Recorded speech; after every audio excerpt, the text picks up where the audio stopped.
Hi, I'm here with another short video to run through the prerequisites for our math methods class. This one's about vectors and linear algebra, and again it's kind of just a list. I'm making it for this one particular class, Math Methods in Physics, the standard undergraduate math methods class, which we call Physics 306 at my university, Cal State Dominguez Hills. And I'm really just going to flip through some of the material you should be familiar with and give you topics. I'm not doing examples. I might very quickly cover some of the material that I mentioned here today at the beginning of our course, but even if I don't, you are responsible for it because it is among the prerequisites you're supposed to have had. And my disclaimer that this is not an exhaustive list of the material on the topic. That is an exhaustive list of what's prerequisite and I should be able to expect from you.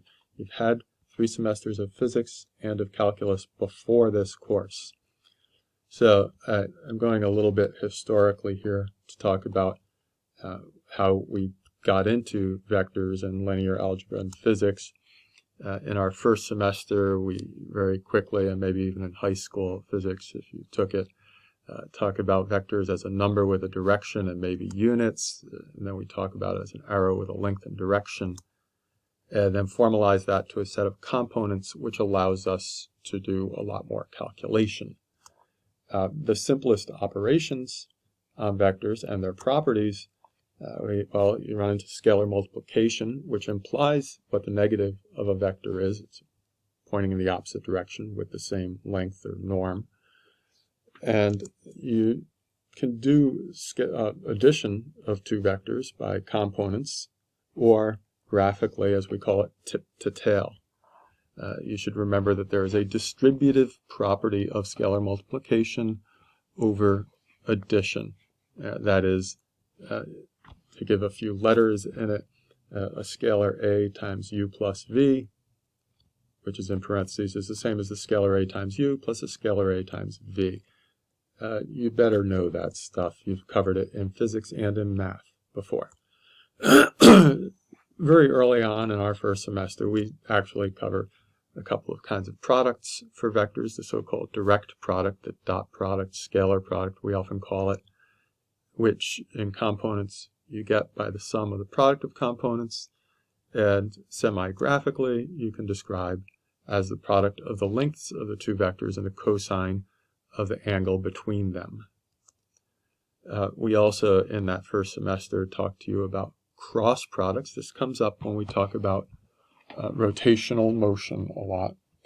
And the cross product you get formally with a matrix of components. That is, you create this 3 by 3 matrix with unit vectors on the top row and the components of the 2 vectors you're using on the next 2 rows, and you take the determinant. You should know how to do that. You should also know that there's a semi-graphical way to look at this, which is the product of the lengths of 2 vectors and the sine of the angle between them, which, by the way, gives you the area of a parallelogram, and with the appropriate direction, which is out of the plane, given or defined by those 2 vectors, with a right-hand rule deciding whether that's one direction or another. You should remember all that stuff. It might be a bit far back, in fact, if you took your math ahead.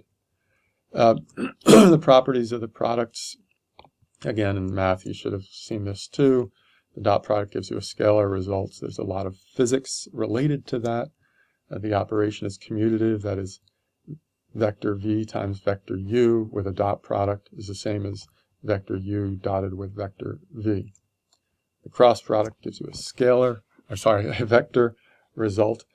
Actually, that's what we tell you in freshman physics. I'll tell you something slightly different in this course when we get into this in a little more depth. But the operation is what we call anti-commutative. That is, if I have vector u cross vector v, it's the negative of vector v cross vector u. You should know how to deal with rotation and reflection of vectors. We will go on about that. It bears on a lot of other things we'll do in this class, so we'll spend some time on it, but you should be pretty comfortable with it already. Certainly in 2 dimensions, we do that in the first semester of freshman physics.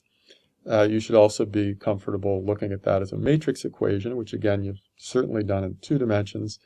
The matrix equation